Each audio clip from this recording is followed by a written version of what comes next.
Bismillah, Assalamualaikum warahmatullahi wabarakatuh. Alhamdulillah wa syukrillah wala haula wala quwata illa billah. Ananda sekalian yang berada di rumah, pada kesempatan kali ini kita bersyukur kepada Allah Subhanahu wa taala kita bisa hadir walaupun pembelajaran melalui pembelajaran daring, kemudian kami kirimkan video. Dan pada kesempatan kali ini kita akan mempelajari berkaitan dengan pembelajaran akidah akhlak untuk kelas 9 ya. Dan materi yang kita akan bahas pada kesempatan kali ini sebagaimana yang Ananda lihat di layar, bahwa materi ini berkaitan dengan tauhid mulkiyah ya. Tauhid mulkiyah. Apa pengertian dari tauhid mulkiyah? Kita lihat di layar. Tauhid mulkiyah yaitu Ananda sekalian adalah sebuah konsep dalam akidah Islam untuk menyatakan keesaan Allah Subhanahu wa taala dalam pengamalan tauhid ini Ananda sekalian, sebagaimana yang kami sudah buatkan PPT-nya, bahwa tauhid itu dibagi menjadi 3, tauhid rububiyah, mulkiyah, dan ilahiyah. Dan pada kesempatan kali ini kita akan bahas berkaitan dengan tauhid mulkiyah ya. Dan Ananda sekalian, sebagaimana yang kita lihat bahwa mengamalkan tauhid adalah mengamalkan tauhid dan menjauhi syirik merupakan konsepsi dari kalimat syahadat ya. Maksud saya konsekuensi ya. Konsekuensi dari pengamalan 2 kalimat syahadat sebagaimana yang biasa kita baca pada pelaksanaan sholat 5 waktu ya. Oke, kita maju ke slide berikutnya. Ananda sekalian, bahwa tauhid mulkiyah, kita lihat dulu dari pengertian bahasanya ya. Secara istilah, tauhid mulkiyah atau al-mulk ya berasal dari kata malaka yamliku atau al-mulk yang memiliki pengertian meliputi kewenangan Allah Subhanahu wa taala dalam menguasai atau mengelola kehidupan di dunia ini ya. Oke Anda sekalian, dari kata ini dibentuk istilah al-mulk yang artinya kerajaan. Hubungan antara al-mulk ya, malik atau kekuasaan dengan kerajaan kemudian menjadi jenis dan macam.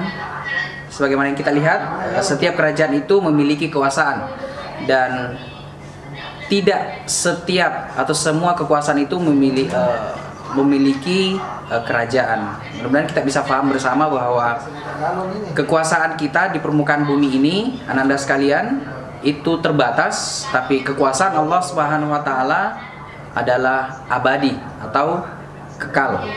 Oleh sebab itu, kita diajarkan untuk mengesahkan Allah Subhanahu wa taala dengan mentauhidkan Allah dengan kekuasaannya di permukaan bumi ini. Apa yang ada di langit, apa yang ada di bumi, bahkan ada yang di bawah bumi, itu adalah bagian daripada kekuasaan Allah Subhanahu wa taala. Kemudian Ananda sekalian, biasa kami sampaikan berkaitan dengan dalil atau alasan kenapa kita menyembah Allah Subhanahu wa taala dengan mentauhidkannya, dengan mengesahkannya. Berkaitan dengan ini, maka tauhid mulkiyah atau mengesahkan Allah Subhanahu wa taala dalam Al-Qur'an sudah dijelaskan. Saya bacakan beberapa ayat di antaranya sebagaimana yang kita lihat di layar bersama. A'udzubillahi minasyaitonirrajim. Bismillahirrahmanirrahim. Qul a'udzu birabbin nas, malikin nas, ilahin nas, min syarril waswasil khannas ila akhir ayat. Di mana kita melihat dalam salah satu ayat ini ada kata-kata malikin nas ya. Malikin nas artinya malik an-nas, manusia. Ada kata-kata raja ya,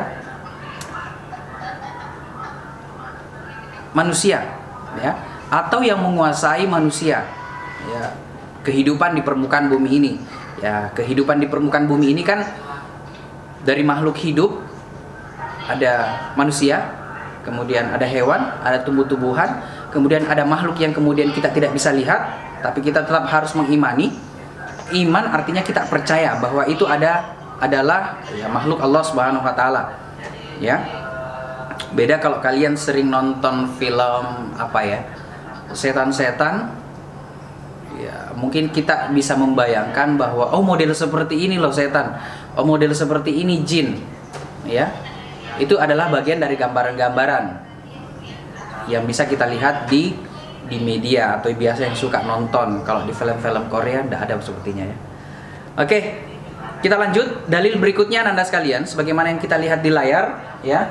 Di buku juga ada. Di sini Allah Subhanahu wa taala berfirman, A'udzubillahi minasyaitonirrajim. Alam ta'lam annallaha lahu mulkus samawati wal ard.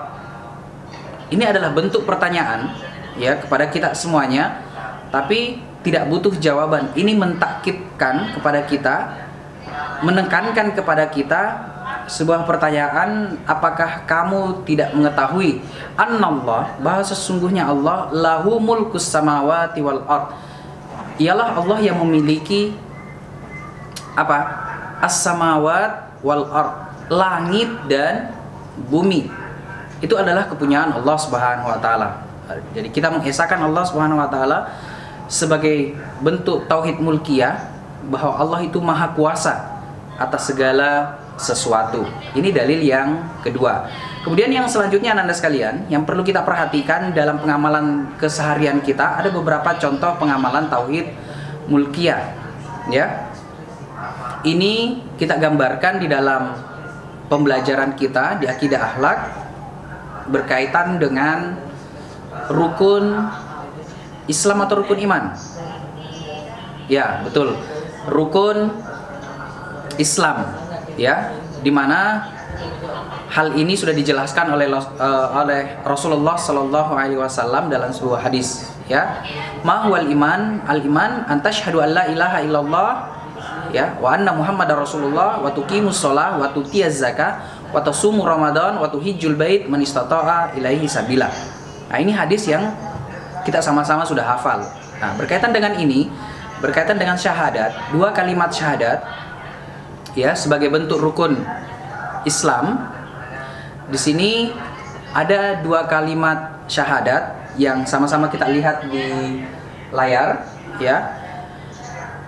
Saya bacakan. Asyhadu an la ilaha illallah wa asyhadu anna Muhammadar Rasulullah. Ada yang tahu artinya? Ya. Anda sekalian, artinya adalah asyhadu an la ilaha illallah. Jadi dibaca itu asyhadu an la ilaha illallah. Ada yang baca asyhadu an la, salah. Ya. Karena kita melihat kaidah hukum tajwid. Asyhadu an la ilaha illallah. Aku bersaksi bahwasanya alla ilaha illallah, tidak ada Tuhan. Allah itu artinya Tuhan, illa kecuali Allah. Tiada Tuhan selain Allah. Wa asyhadu anna, dan aku asyhadu anna, bersaksi anna sesungguhnya Muhammad, yaitu yang dimaksud adalah Rasulullah Sallallahu Alaihi Wasallam. Rasulullah, Rasul, apa itu Rasul? Ya, utusan Allah Subhanahu Wa Taala. Ini adalah bentuk mentauhidkan Allah Subhanahu Wa Taala di dalam pembelajaran kita ketika kita melaksanakan ibadah-ibadah tertentu. Salah satunya adalah sholat, karena dalam sholat itu ada dua kalimat syahadat di dalamnya. Tapi Anda perlu bedakan dua kalimat syahadat. Pernah saya coba, ada yang baca doa selesai berwudu. Ya, memang di situ juga ada dua kalimat syahadat, tapi ada tambahannya ya. Situ. Oke, kita lanjut yang kedua ya. Sorry, ini yang ketiga ini ya. Tidak apa-apa, nanti kita pindahkan slide-nya. Contoh pengamalan tauhid mulkiyah yang berikutnya adalah berkaitan dengan puasa Ramadan. Apa sih yang berkaitan dengan puasa Ramadan? Kemudian kita minta kaitannya dengan tauhid mulkiyah. Ya. Dimana kita melihat bahwa anak-anak sekalian, apa pengertian puasa sebagaimana yang kita baca di layar ya. Menurut syariat Islam adalah suatu amalan ibadah yang dilakukan dengan menahan diri dari segala sesuatu, tentunya hal-hal yang dapat membatalkan puasa itu sendiri ya, dari terbitnya fajar sampai terbenamnya matahari, itu secara umum. Nah, kita mengesahkan Allah ketika kita berpuasa, artinya kita ketika beribadah, maka ibadah puasa itu ya ada istilahnya biasa kalau kita berpuasa makan sembunyi-sembunyi ya. Bahasa Inggrisnya makan coko-coko, ya. Kurang lebih seperti itu. Jadi ketika kita melakukan hal itu, ya mungkin tidak ada yang melihat. Cukup kita sembunyi-sembunyi, misalnya siapa Salim kah, misalnya, atau siapa makan sembunyi-sembunyi, ya mungkin seperti itu, ya. Tapi yakin dan percaya Allah melihat apa yang kita lakukan, anak-anak sekalian, ya. Itu. Kemudian yang selanjutnya berkaitan dengan zakat, ya. Zakat yang perlu kita pahami bahwa ini adalah bagian daripada rukun, ya, rukun Islam, di mana zakat tersebut kalau kita bahas di pembelajaran sebelumnya, di pembelajaran fikih, zakat itu dibagi menjadi dua, ada zakat mal, ada zakat fitri, ya.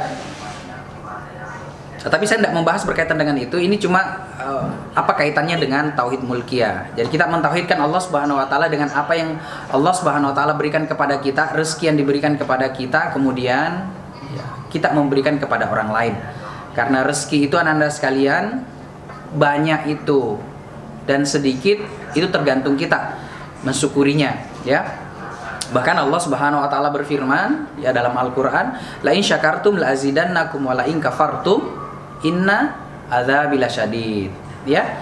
Kalau kita mensyukuri apa yang diberikan Allah Subhanahu wa taala, maka Allah akan tambah terhadap apa yang kita syukuri. Kalau sedikit disyukuri, kalau banyak alhamdulillah, ya. Supaya ada berkahnya. Tapi ingat anak-anak sekalian, sebaliknya kalau kita tidak mensyukuri apa? Inna adzabi lasyadid.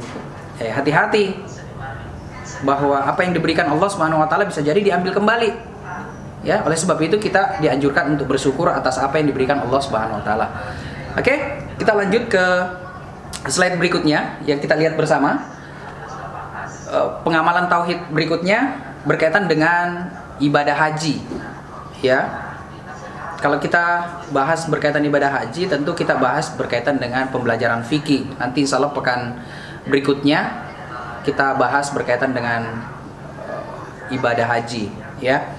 Dimana haji ananda sekalian, kalau kita baca, adalah rukun Islam yang kelima yang wajib dilakukan oleh setiap muslim dewasa jika sudah mampu secara fisik maupun finansial untuk mengadakan perjalanan ke tanah suci, ya.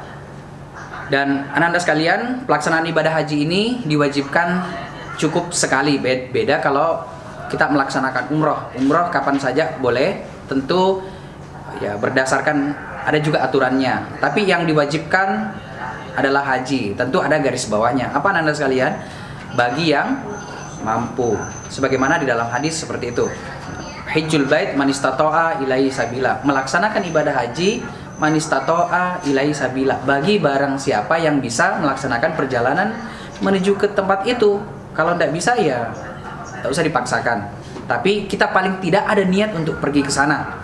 Walaupun kita keterbatasan. Apalagi kalau untuk kuota jamaah haji di Indonesia itu ya bertahun-tahun berbisa kita pergi ke sana. Mudah-mudahan ada yang sudah mendaftar melalui ya, ibadah haji Kementerian Agama. Oke. Anak-anak sekalian, apa yang menjadi bukti ya tauhid mulkiyah dalam kehidupan kita sehari-hari? Perlu kita ingat kembali bahwa tauhid mengesahkan Allah Subhanahu wa taala, mulkiyah dengan kekuasaan Allah yang ada di permukaan bumi ini. Ya. Ini yang menjadi materi kita pada kesempatan ini. Bukti yang lain anak-anak sekalian, di dalam Al-Qur'an sudah dijelaskan, A'udzubillahi minasyaitonirrajim, Tabarakalladzi biyadihil mulk wa huwa ala kulli syai'in qadir. Maha suci Allah yang di tangannya lah segala kerajaan dan Dia maha kuasa atas segala sesuatu. Ya. Tabarakalladzi, ini surat apa ini? Ya, surat Al-Mulk. Ya, di layar bisa Anda lihat. Ini adalah salah satu ayat di dalam surah Al-Mulk, ayat pertama, ya. Dan saya rasa Anda sekalian sudah hafal ini, ya. Berkaitan dengan surah Al-Mulk, terutama di awal-awal surah sampai terutama yang kelas 7, 8 itu sudah wajib untuk menghafal juz 30, apalagi yang kelas 9 seperti itu. Oke, anak-anak sekalian, Bapak rasa seperti itu materi yang bisa Bapak sampaikan di kesempatan kali ini. Yang jelas, Ananda kami harapkan untuk selalu senantiasa jaga kesehatan. Kemudian, ya ini seperti anjuran pemerintah ini ya. Kemudian pakai masker, jaga jarak, jangan lupa kemudian makan makanan yang enak. Kalau banyak boleh dibagi-bagi. Ya. Oke, anak-anak sekalian, itu saja kami cukupkan. Di materi ini tolong di absen di kolom komentar, tulis nama kemudian kelas ya, karena nanti saya akan absen di kolom komentar berdasarkan absen Ananda sekalian. Kemudian yang terpenting juga, jangan lihat videonya setengah-setengah ya, tolong diselesaikan supaya ada pembelajaran yang kita dapatkan dari apa yang sudah kita jadwalkan sesuai dengan pembelajaran kita di Akidah Akhlak. Jadi ini satu bab berkaitan dengan tauhid mulkiyah. Bapak cukupkan. Hadanallahu wa iyyakum. Prestasi tetap melaju, ibadah tetap nomor 1. Wassalamualaikum warahmatullahi wabarakatuh. Oke, terima kasih.